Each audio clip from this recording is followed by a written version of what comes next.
Hello and welcome back to the live series podcast brought to you by Amicus Recruitment. This is the podcast that gives you insight into the life and role of tech leaders from all over the world. Today I'm joined by Vas Fasoulas, CTO over at Sliide.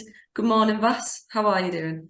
Good morning. I'm very well. Thank you very much for having me. That's been Perfect. quite a while to organize this. Yeah, we've been backwards and forwards, haven't we, a little bit? I know we had our first initial chat maybe probably over a month ago now, wasn't it, really, when I got to find out a little Indeed. bit more about you. But such is life. These things happen, don't they? And I say good morning. I usually probably record in the afternoon. So if I'm looking a little bit tired on camera this time, then you can blame Vas for getting in early with that.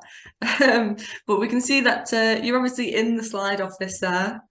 It might be, yeah, I know it's like a little bit of a background, but you are actually in the office this morning. Yes, I had to come to the office for this.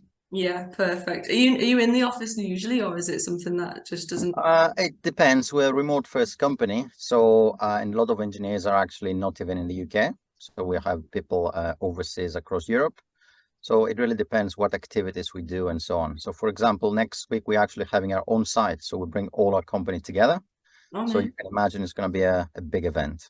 Oh, stunning. So because I hadn't really heard of Sliide before chatting with you initially. So just for anyone else that's listening and hasn't either, maybe just give us like a little rundown on what Sliide does and then a little bit about your role as CTO there as well. Absolutely. So Slides, as you can see from the strap line behind me, more for mobile. What we do is we develop mobile apps, and we're having a managed service and managed platform that we make available to mobile network operators. So if you're a mobile network operator and you want to monetize your subscriber base, you can come to Sliide, and we're having a suite of products, which is content-driven apps and also apps in the space of loyalty and cashback. And those apps typically get white label, they get customized to your needs, and they get pre-installed to your devices. So while we're based in the UK, one of our largest markets is actually the US. So we work from everyone to tier one MNO operators all the way to across the long tail. Amazing. So you've been there a little while now, haven't you, as well? And you've risen up through the ranks, so to speak, up to CTO now. How did you start off at Sliide? And maybe do you want to maybe actually start off, give us a little bit of insight into your career on a whole, and then you can kind of like. Okay, well, you turned back quite a long time. So I blame my dad. It all started with getting a homely 82, 86 when I was probably single digits old. And starting with the old floppy drives and green screen and so on. So this is where I got the bug, and all the way that led me through my teens to university, did my software engineering down in Brighton.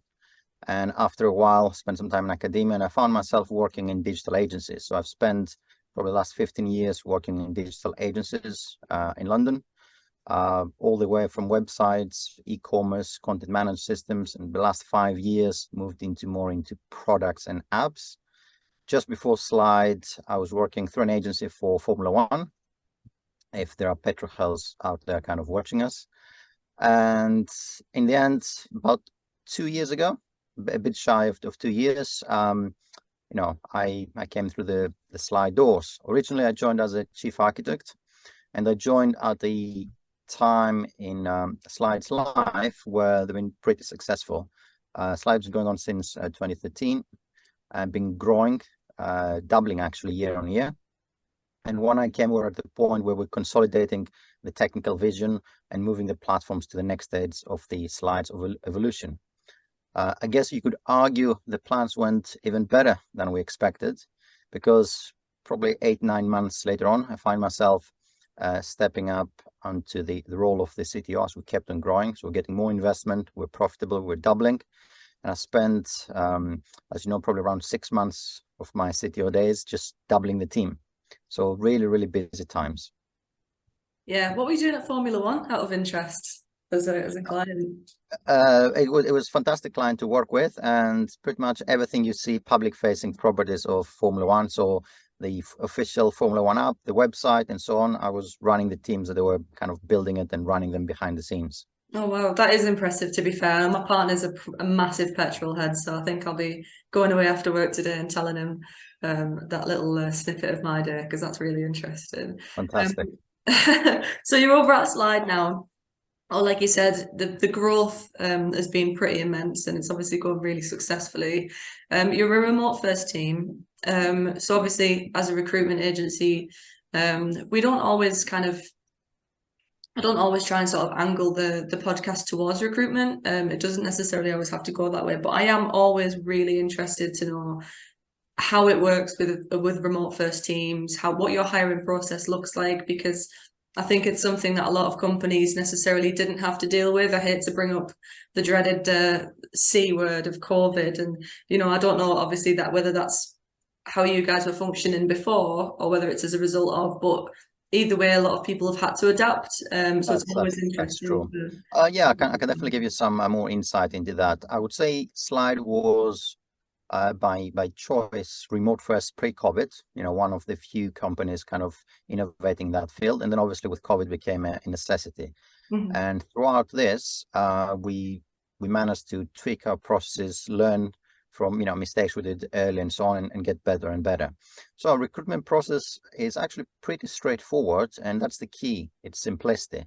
I've been in other companies, or even as a candidate in companies where you go 6-7 rounds, you hear months, you don't hear from companies, and the whole thing drags so much that kind of defeats the purpose. Mhm. We believe that knowing what we're seeking, and if there's alignment between us knowing what we're after and candidates knowing also what they're after, things can work very, very quickly. So we really have like 2, maybe 3-step process. So one part which is optional is what we call kind of the chemistry meeting. So for very few select candidates of high caliber, very promising on the CV and the background, we have people that have been written books or have a career of 30 years in engineering. Those ones probably get the privilege of having a chemistry meeting with me in the first place. Some people are asking for that. They say, before we go any further, we are the picky ones. We can choose. We want to know more about what Sliide is all about. We want to know about the company, the processes, and so on. So that's one part, which, as I said, it's optional. The normal first part is a technical test. So it doesn't matter what discipline you're coming from on Sliide. If you're backend, Android developer, QA, even you get to do a technical test. There's no exceptions. Some people say, well, can I look at other pieces, previous code I've written and so on, which we always consider, but typically we don't do it because we feel it would not set a level playing field, right? So that's the test. The candidates get to do it on their own time, and they submit the results. Then the engineering team, so the people that effectively they'll be working with those people, get to assess the test on a number of criteria. There isn't right or wrong answer, really. So it's not like you've done this, you haven't done this, but it's about good engineering practice. It's about, if you're saying you're a senior engineer, we want to see all the evidence that you apply the knowledge of a senior engineer. If you're applying for a midweight position, again, it needs to match and so on. So that's the first step. And typically, if you pass that, then you're invited for a face-to-face. Back in the old day, it could be in the office, but in this day and being remote first, this is a video conference where you get to do 2 things. One is you get to explain your solution to the challenge, and that's very important. I'll come back to that. And second, we do what we call kind of the culture fit. So I don't necessarily like the term soft skills, but we try to assess everything else apart from engineering. So things about communications, clarity, how you work well with people. Ultimately, we're trying to almost envision you, picture you. Would you be a good fit for Sliide? If we talk about the on-site next week we're running, so imagine we're hiring someone today for the on-site for 6 months. We try to understand and imagine, would they fit there? How would they interact with people and so on? And we always don't look just individual, we look at the context. If we hire someone, how would they fit in a particular team? Would they complement the team? We want people who are diverse. We want people who have complement each other, rather than saying, I want 10 people that they're all exactly the same, because that's not the way to build a functional, high functional and strong team. I love that, prioritizing a varying dynamic within a team is something that's probably overlooked a lot of the time. I think some managers that you'll speak to sort of will say, I know, like when I listen to a lot of the consultants talking to each other in the office or talking to clients, they'll sort of try and you can hear that the manager on the other end of the line is almost saying like, we want them to fit in with this team, and that means that they need to be very similar to the rest of the team. And I think that what you're doing over at Sliide obviously sounds like you're getting it spot on in terms of making sure that there is that diversity there and ensuring Absolutely. that For us, fitting in doesn't mean carbon copy. Fitting in means having the same values, compatible values. So, for example, one of the things we say is there's no I in Sliide, and as you know, we have two I's in our title. But that's one of our values. It's about teamwork. Yeah, I love that. And as well, when you're saying about cultural fit and soft skills, and tech tests are another one that come up quite a lot, because sometimes I think they're kind of a little bit like Marmite. You kind of love them or you hate them, and some people kind of religiously anti-tech tests, and they say that they don't want to do them basically just for time's sake. But It is a time investment. We appreciate that, but if you were to compare doing a technical test at your own time, first you control, or as I mentioned before, 3 or 4 sessions and organizing and then having different people and so on. Some people, I mean, I know companies that do live coding tests, like on whiteboards and things like that, which I have my reservations because that's not how you would work day to day. So the technical test is actually an opportunity for the candidates to interview us as much the other way around, because they get to see the kind of work that they will be doing.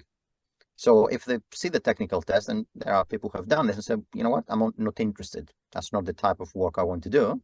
Totally fine. That means the Sliide is not the right place for you, and vice versa.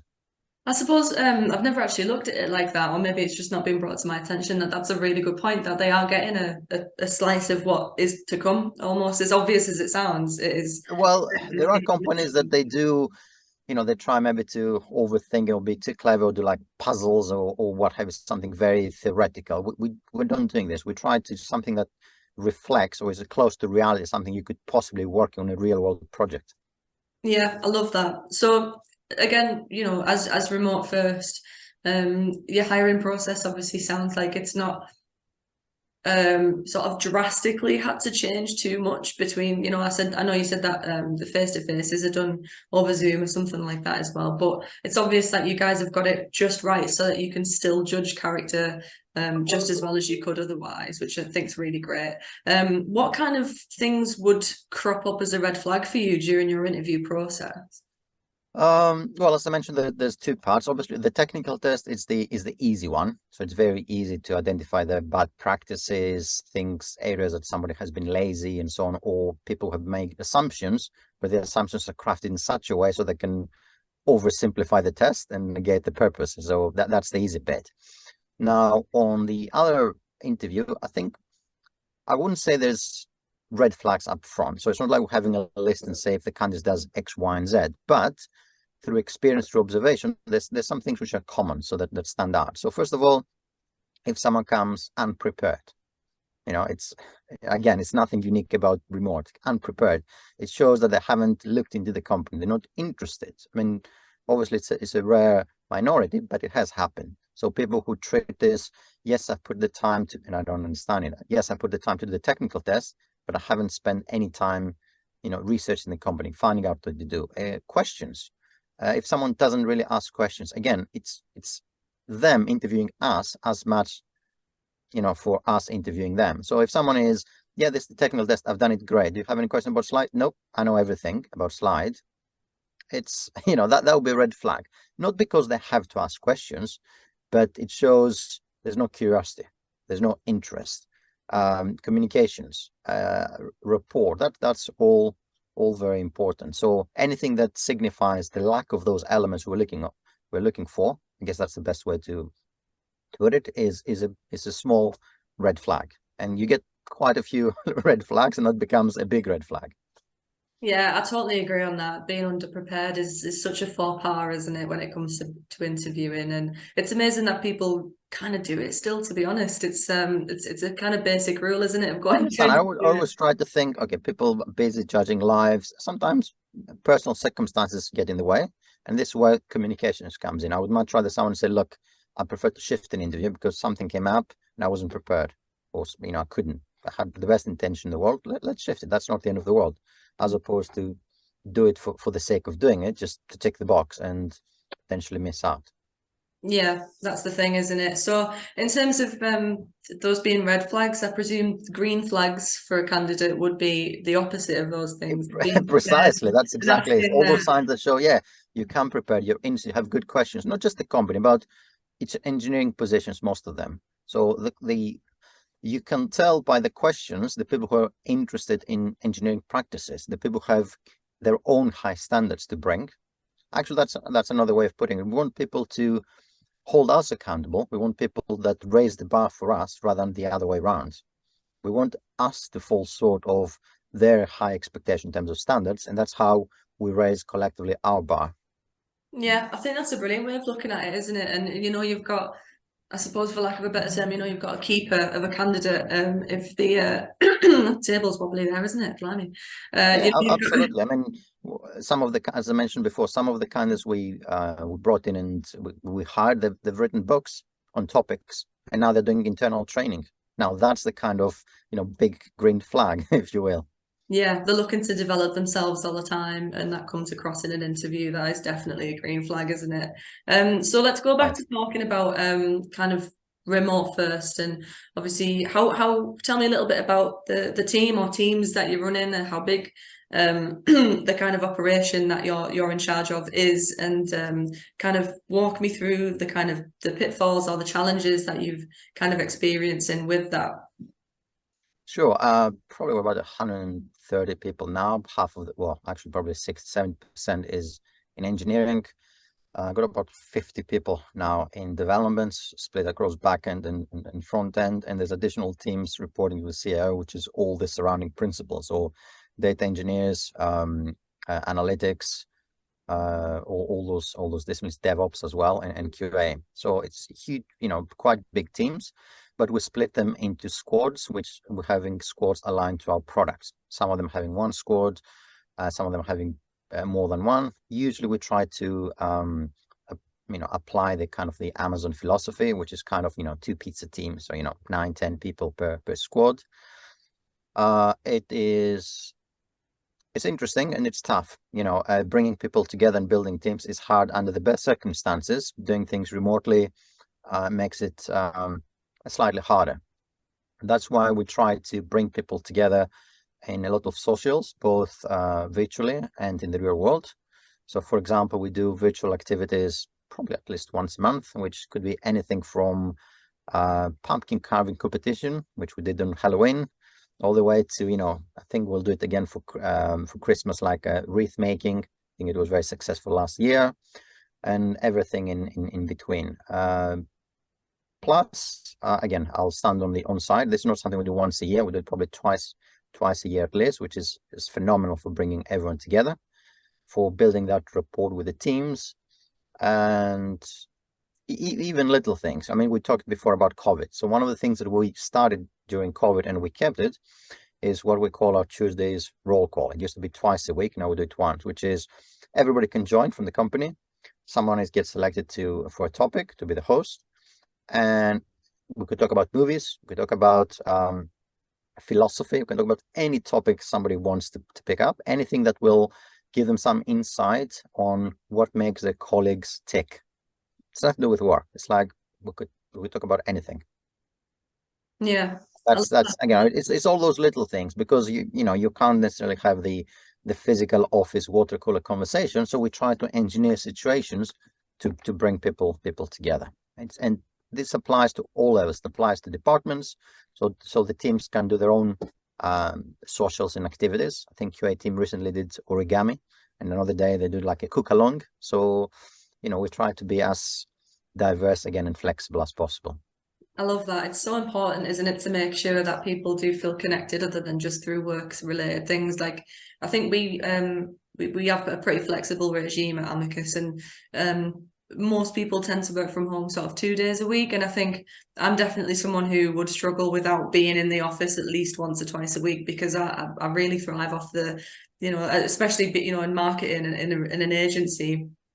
It can be disconnect sometimes. So getting that little water cooler chat in there, Absolutely. talking about movies and things. Absolutely. And then therefore we try also even to coordinate when more people are in the office to do some activities, or specifically combined with, there's no point coming to the office just to be in Zoom meetings. You want to come to the office because you're going to do a workshop with people, and then maybe have lunch, and then continue with the rest of your day BAU.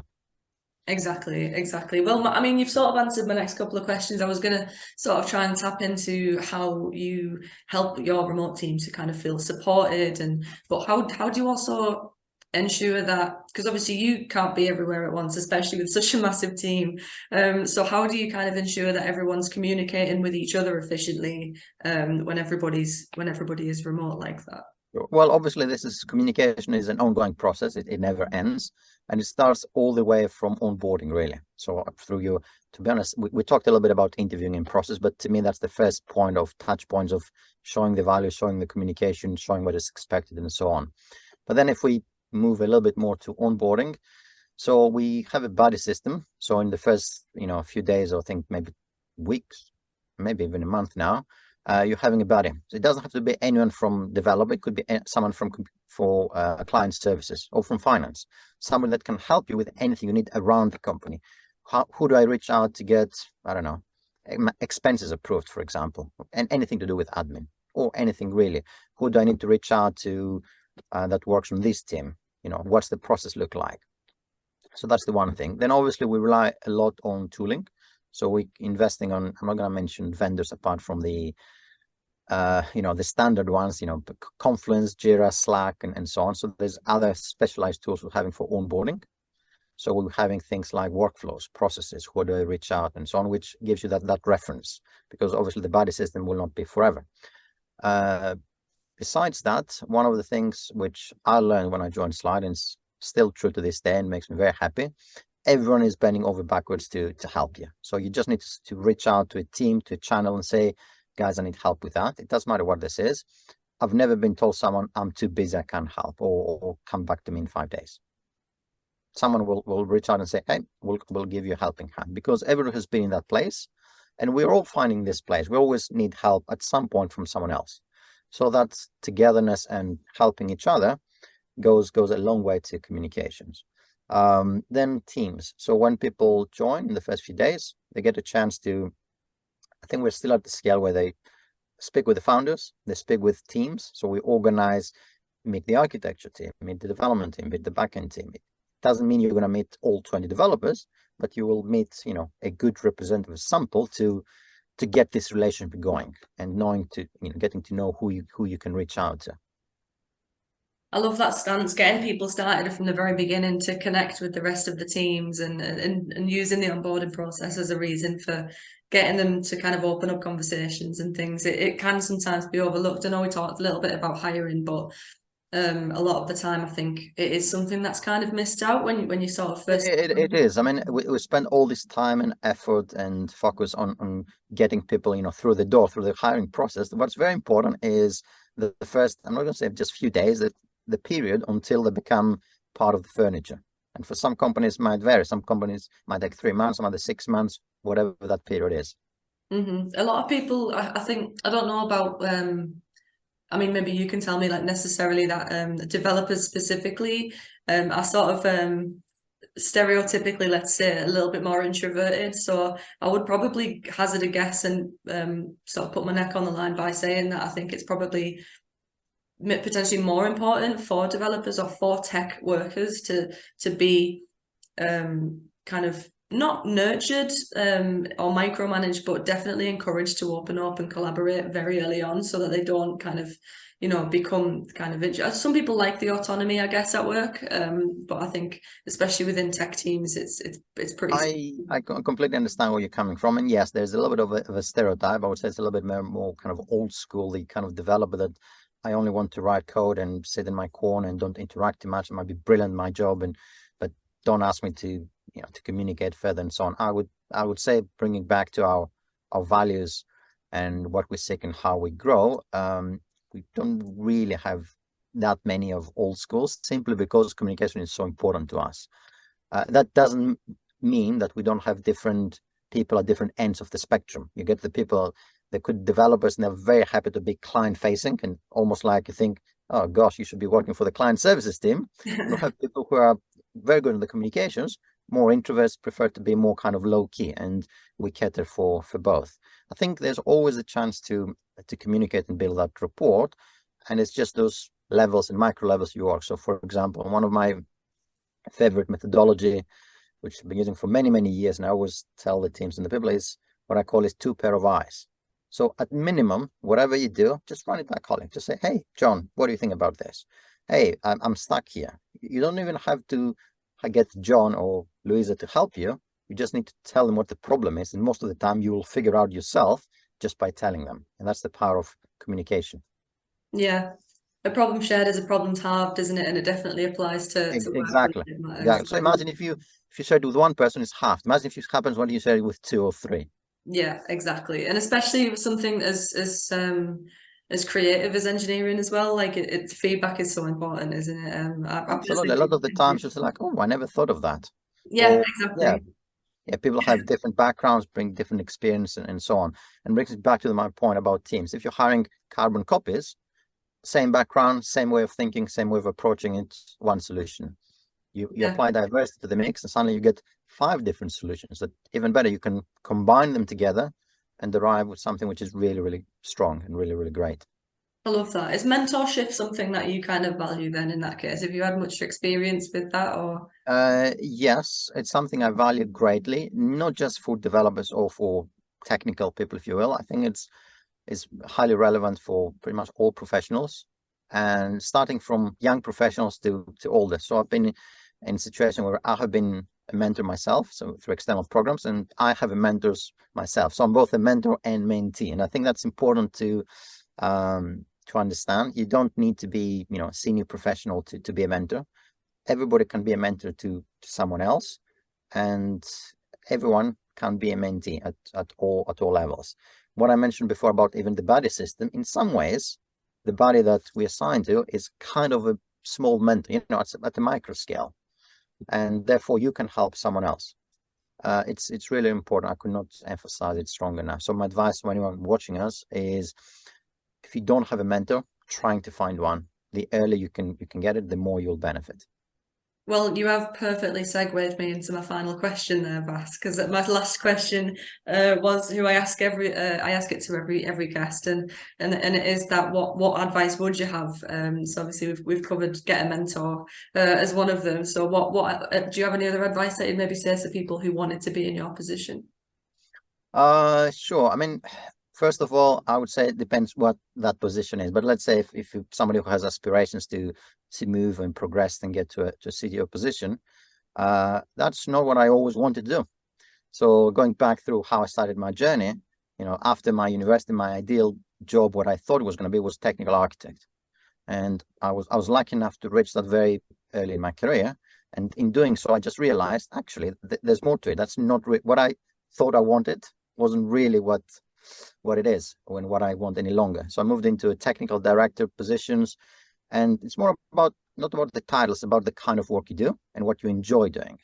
So I'm doing a mix of products, management, business analysis, mentor, consultant, CTO. So my advice to people who want to progress, irrespective of the title, I would say, first of all, is enjoy the ride. That's very, very important. If you don't enjoy what you do, if you do it because I want a title or I want the money and stuff, it's not going to work for you. The second thing is, it takes time. It's not going to happen overnight, so be patient. And the third thing is read a lot and write little. And what I mean by that, read a lot is about consume information, learn from other people, learn from books, learn from mentors. That's important. That's probably the biggest thing you can do to evolve in a knowledge-based profession. And write little. That doesn't mean you don't write, but that means you have crafted your craft. So your code, your communications, your emails, they're impactful. It's that 5 to 10% that makes the difference. Unfortunately, or fortunately, depends how people see it. You're not going to write, hundreds and thousands of lines of code, when you are after tech architect or CTO. I spent some time during the weekend actually writing some code, but that's very, very specific. It's like that 5%. It's very, very, very bespoke to help the team, or having a meaningful conversation with the team. So read a lot, write little and impactful. That would be my last advice. I love that. I think that's really, really, really good advice. I think in terms of what we've covered, I feel like we definitely could get another episode out of I feel like we could have gone off track quite a few times during that. So I'll 100%. These are all very, very interesting topics, and each of them is a podcast in itself. Yeah, it really is. So I might have to give you a call and get you back on to do another episode on one of those subjects for sure. And hopefully it'll take. We'll do it. Why not? I would be delighted. Oh, brilliant. Well, thank you very much, Vas. I've just got to cover my little spiel. And so if you are watching on YouTube, you can hover over the logo. I think it's this corner. It might be that corner. I always get it wrong. You can hover over that logo and hit subscribe on YouTube. Follow us on Instagram, Twitter, Facebook, LinkedIn, and TikTok for updates. Go follow Sliide as well. I'll hit some links down in the comments too. You can head over to our website, amicusjobs.com, for all of the tech news, webinars, blogs, other podcast episodes, and you can get up to date on all of the latest Python, Golang, and JavaScript roles from everywhere, all over the world. Thank you so much again, Vas. It's been an absolute pleasure chatting with you. Thank you for having me. Amazing. We'll definitely get you back on again for sure. Absolutely. Take care. Thanks.